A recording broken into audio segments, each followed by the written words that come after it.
გამარჯობა. ტრენინგის ერთ-ერთმა მონაწილემ დაგუსვა ესეთი შეკითხვა, თუ არის შესაძლებელი ფაილში არსებული ყველა შიტი ცალ-ცალკე გავიდეს PDF ფაილში და თვითოულ PDF ფაილს ავტომატურად დაერქვას ის სახელი, რაც შიტს ჰქვია.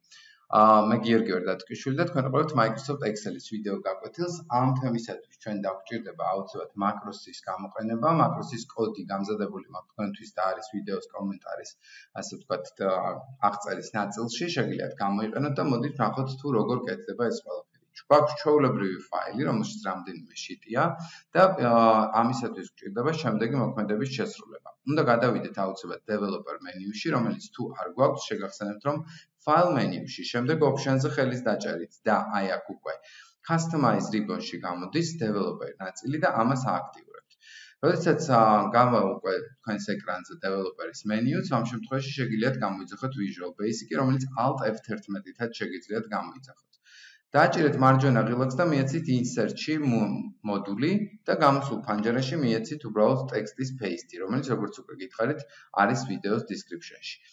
თქვენ ხედავთ, რომ აქ რაღაცები მწვანედ წერია, ეს არის ის ქართული ტექსტი რეალურად, რომელიც არ იხსნება, ასე ვთქვათ, პროცესში, უბრალოდ აქ ქართული უნიკოდი ხალხთან პრობლემას ქმნის და ამიტომ დაგიტოვეთ ლათინური ასოებით ქართული სიტყვები და მათ შორის ფანჯრის ტექსტებით ბრჭყალებში რაც წერია. დავასეივოთ და მოდით შევინახოთ ახლა ამ შემთხვევაში ეს ფაილი.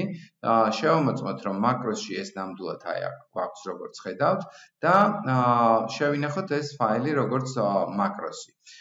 წავიდეთ Save As-ში, მივცეთ Browse-ი, ამის შემდეგ წავიდეთ და უკვე შევინახოთ ის როგორც Enable Macros-ით და დავარქვათ თავისი სახელი. მივცეთ Save-ი, დავხუროთ და შევამოწმოთ, რომ მართლაც აი აქ Macros-ი გვაქვს.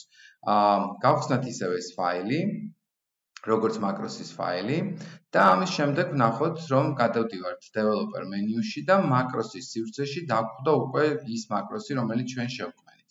შეგახსენებთ, რომ Macros-ის დანიშნულება არის, რომ გაიშვას რაღაცა სკრიპტი, რომელიც თითოეულ ამ შიტს დააპდf-ებს და დაარქმევს იმ სახელს, რაც შიტს ჰქვია. გავუშვათ run ღილაკზე ხელის დაჭერით და ვნახავთ, რომ გვეკითხება, სად უნდა რომ შეინახოს ეს ფაილები. მე ვიცემ desktop-ს და მაგალითად გავაკეთებინებ რაღაც საქაღალდეს, რომელსაც პირობითად დაარქმევ PDF-ს. და შემდეგ მივცემ OK-ს. გავხსნი ამ საქაღალდეს, დავაწვევი OK-ს და დავალოდებ. როგორც ხედავთ, publishing-ი მიმდინარეობს, ანუ მიმდინარეობს დამუშავება თითოეული შიტის და ამის შემდეგ, როდესაც დამუშავდება ეს შიტები, ის ავტომატურად შექმნის და გააკეთებს PDF ფაილებს. მოდით დავალოდოთ და ვნახოთ.